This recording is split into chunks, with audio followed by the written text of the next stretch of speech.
बिस्मिल्लाहिर्रहमानिर्रहीम। अस्सलामुअलैकुम। Urdu story point में खुशामदीद।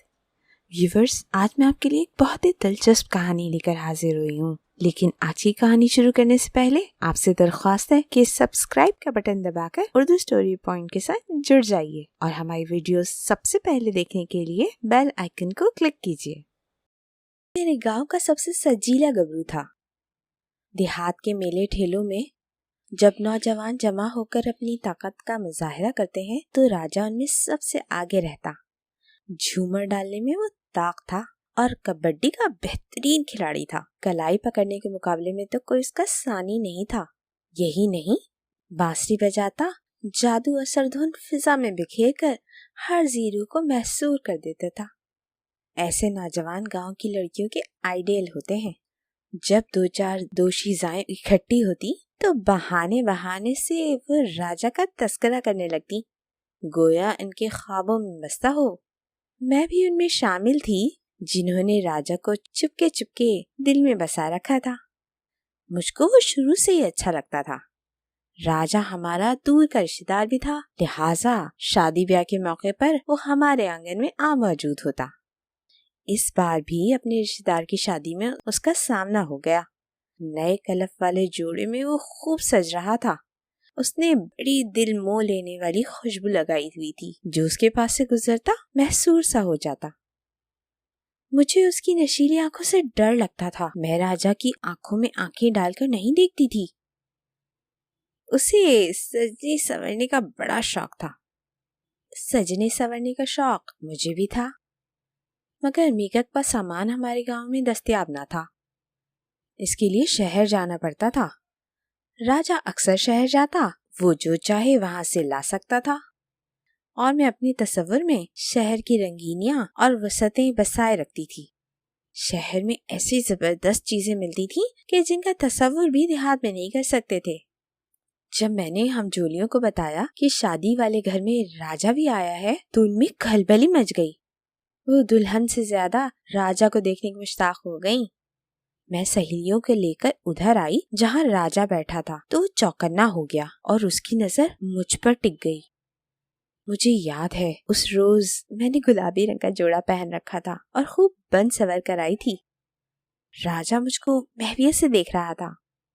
मैं उसकी तीखी नजरों की ताब ना लाकर इधर उधर हो गई तो उसने एक छोटे लड़के के हाथ मुझे सलाम भिजवाया। तब मैं सचमुच हवास बाख्ता हो गई। उसके हुस्न में खोकर ये भी ना सोचा कि मैं भी कुछ कम हसीन नहीं हूँ। लाखों में ना सही हजारों में तो एक जरूर हूँ। शादी के हंगामे के दौरान ही उसकी माँ ने मेरी माँ से राजा के लिए मेरा हाथ मांग लिया। माँ ने जवाब दिया, शादी खत्म हो ले, फिर सुकून से सोच विचार के बाद जवाब दूंगी। शादी का हंगामा तमाम हुआ। राजा के वालिदैन मेरा रिश्ता मांगने आ गए। अम्मा अब्बा ने थोड़े रदो कद के बाद हाँ कर दी और हमारी मंगनी हो गई। सोच भी न सकती थी कि मैं ऐसे दिल नवाज की मंगेतर बनूंगी, मगर ये नसीब की बात थी। गांव की सारी लड़कियां हाथ मलती रह गई और मैं उसकी हो गई। मुझे खबर भी ना थी कि राजा का चचा जात कदीर भी मेरा शहदाई है। जब उसको मंगनी के इस दिलनशी बंदर का इल्म हुआ तो वो तड़प कर रह गया। कदीर का बाप दुबई में कुमार था। जब बेटे का खत मिला, वतन आ गया। कदीर ने बाप से मिन्नत की कि वो परीनाज से शादी की आरजू रखता है, किसी सूरत ही रिश्ता हाथ से जाने न दिया जाए। बेटे की खुशी की खातिर सगीर चचा अब्बा के पास आए और कहा, तुम राजा से मंगनी खत्म कर दो, मैं तुम्हारी बेटी को सोने से तोल कर ले जाऊंगा। साथ ही अपनी जमीन में भी आधी मेरे नाम करने की हामी भरी। तो अब्बा के मुंह में पानी आ गया। उन्होंने मेरी मंगनी तोड़ी और बहाना ये किया कि राजा कमाता नहीं है, लिहाजा हम ये रिश्ता खत्म कर रहे हैं। जब राजा को इल्म हुआ कि दुबई का साजो सामान देखकर अब्बा की आंखें बदली हैं, तो उसे बहुत सदमा हुआ। उसने कहा, परिनास, तुम मेरा साथ दो तो मैं तुम्हारी खातिर आग में कूदने को तैयार हूँ। बात दौलत की थी, आग के दरिया में कूद जाने की नहीं थी। बस मेरी मंगनी कदीर से हो गई और राजा अपनी वजाहत के बावजूद हाथ मलता रह गया। वो बहुत दिल बर्दाश्ता था। मैं भी खुश न थी। कदीर से रिश्ता होने पर बेहद अफसुर्दा थी। वो खासा बदशक्ल था और उम्र में भी मुझसे काफी बड़ा था। इन्हीं दिनों हमारे गांव में एक और शादी हुई। ये भी हमारी बिरादरी की शादी थी, लिहाजा उधर राजा के घर वाले और इधर हम लोग मधु थे। यूं मेरी मुलाकात राजा से हो गई। मौका पाते ही हम दोनों रात को खेत में चले गए और दिल का दर्द एक दूसरे से रो के बयान कर दिया। तब राजा ने कहा, अगर मेरी होना चाहती हो तो मेरा साथ दो। जब बारात चले और बाराती बैलगाड़ी ले आए, तब तुम दूसरी औरतों के साथ किसी एक गाड़ी में बैठ जाना, यूं कि कोई तुम्हें पहचान न सके। मैं कौन सा रंग भरूं कि कोई मुझे पहचान न सके? मैं तुमको सूहा जोड़ा और गहने दूंगा। तुम दुल्हन का रूप भरकर किसी भी बैलगाड़ी में चढ़ जाना। इस बारात में कुछ दुल्हनें भी आई हैं जो नई ब्याहता होंगी। यूं तुम पहचानी न जाओगी। चेहरे को आधा घूंघट से ढक लोगी तो छुप जाओगी। अगले रोज बारात आ गई। दुल्हन की रुखसती के वक्त औरतें बैलगाड़ियों में ठुस कर बैठ गईं। इन्हीं में से जो आखिरी से पहली थी, मैं उसमें चढ़ बैठी। मैंने सुर्ख रंग का जोड़ा पहनकर आधा घूंघट निकाल लिया, चेहरा इतना छुपा लिया कि किसी ने ना पहचाना मैं कौन हूँ। भगदड़ सी मची थी। बारात दुल्हन को लेकर रवाना हो गई। तारों की छाव में जब बारात चली तो सुबह अजान के वक्त दुल्हा के गांव पहुंच गई।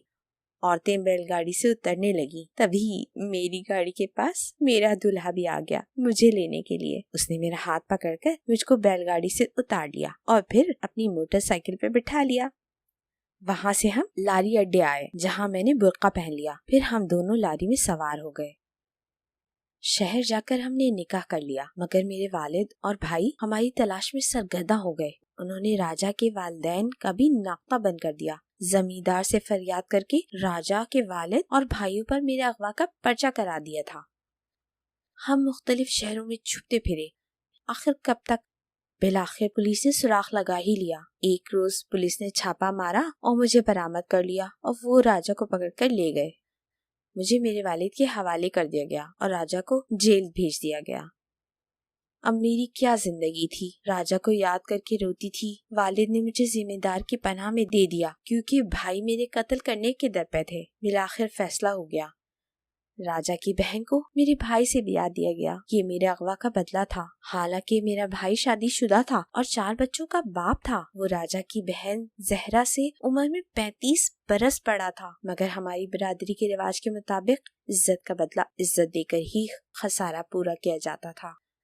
अब मेरी किस्मत का फैसला होना बाकी था। सो यूं हुआ कि जमींदार ने जान की ईमान दिलाई और मेरे भाइयों को मेरे कत्ल से बाज रखा। राजा जेल में था और मुझको भाइयों ने अपने इलाके से दूर एक पहाड़ी आदमी के हाथ 50,000 में फरोख्त कर दिया। मुझे खरीदने वाला भेड़ बकरियों का कारोबार करता था। उसका घर कोहे सुलेमान के पहाड़ियों में कहीं था, जहाँ पानी की शदीद किल्लत थी और वहाँ के बासी मीलों दूर से पानी के मशकीज़े भरकर लाते थे। मुझे भी ये सख्त जांफशानी का काम करना पड़ा। मेरे खरीदार का नाम मुहिब खान था, जिसने मेरे साथ निकाह किया।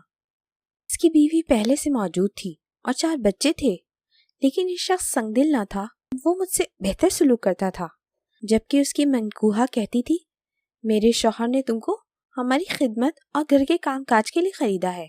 तुम भेड़ बकरियां चराओ, इनकी रखवाली करो, पानी भर के लाना भी तुम्हारे फराइज में शामिल है। इसके अलावा घरेलू काम तुम ही को करने हैं, क्योंकि तुमको तुम्हारे बाप और भाइयों ने बेचा है। तुम अच्छे सलूक की मुस्तहिक नहीं। मैं हैरान थी कि मेरे ससुर, जेठ, हत्ता तक मेरे शौहर का भी रवैया मुझसे अच्छा था, मगर घर की औरतें मुझ पर सितम ढाने को हर दम तैयार रहती थीं और कोई कसर न छोड़ती थीं। वो मुझसे पत्थर के तवे पर रोटियां पकवाती थीं और सख्त काम करवाती थीं। गर्ज ये कि एक पल को भी आराम से बैठने ना देती थीं। वो मुझको पेट भर के रोटी भी ना देती। तब मेरे ससुर और शौहर उनको कहते कि इसको आराम करने दिया करो और रोटी भी पूरी दिया करो। वो कभी फल फ्रूट लाते तो मुझे भी देते, जबकि ये औरतें इस बात का बुरा मनाती। तब मैं सोचती थी कि लोग सच कहते हैं, औरत ही औरत की दुश्मन होती है। 7 साल के बाद राजा जेल से छूटकर आया तो मेरे वालिद और भाइयों ने उसे गांव आने न दिया। वो साथ वाले गांव अपने मामा के घर चला गया। वो मेरी कुरेद में रहा और बिलाखिर उसे पता चल गया कि मैं कहाँ हूँ और किसने मुझे खरीदा है। अपने एक पहाड़ी दोस्त के जरिए उसने उस शख्स से राब्ता किया जिसने मुझे खरीदा था। आया कि वो मुझे फरोख्त करना चाहता है। क्यों नहीं, अगर ज्यादा पैसा मिल जाए तो जरूर फरोख्त करूंगा, उसने जवाब दिया। कितना? मैंने 50,000 में खरीदी थी। अगर इस औरत का हमको 2 लाख मिलेगा तो हम जरूर फरोख्त करेंगे। राजा ने अपने दोस्त से वादा किया कि वो अपने हिस्से की जमीन बेचकर 2 लाख कर देगा। तब उस दोस्त ने आकर मेरे मौजूदा नाम निहाद शौहर से मेरा सौदा तय किया और 2 लाख रकम मेरे बदले अदा करके मुझे इन काले पहाड़ियों से रिहाई दिलवाई। वो मुझे शहर ले आया और राजा के हवाले कर दिया। राजा मुझे लेकर कराची आ गया, जहाँ हम दोनों ने दोबारा निकाह पढ़वाया। राजा ने यहाँ मिल में मजदूरी कर ली और यूं हम दोनों एक छोटी आबादी में किराए के मकान में जिंदगी बसर करने लगे। किस्मत जब साथ ना दे कोई कुछ नहीं कर सकता। एक दिन राजा मजदूरी करने गया तो उसकी लाश आई, क्योंकि कराची के फसादात में उसको गोली लग गई और वो बेगुनाह नाहक मारा गया। यूं मैं बेवा तो हुई, बेआसरा भी हो गई। कुछ दिनों में ही किराए का घर छोड़ना पड़ा। सामने बंगले में काम करने के लिए गई। उन्होंने मेरे हालात सुनकर मुझको दिन रात के लिए रख लिया। मैंने भी इस सहारे को गनीमत समझा कि सर छुपाने का आसरा हो गया। इस बंगले में मैं आज तक काम कर रही हूँ।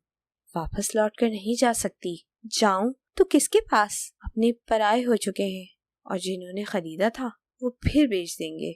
बेहतर है कि यहाँ सहारा देने वालों की खिदमत करते हुए जिंदगी गुजार दूं। आज तो आस है, कल क्या होगा कौन जाने।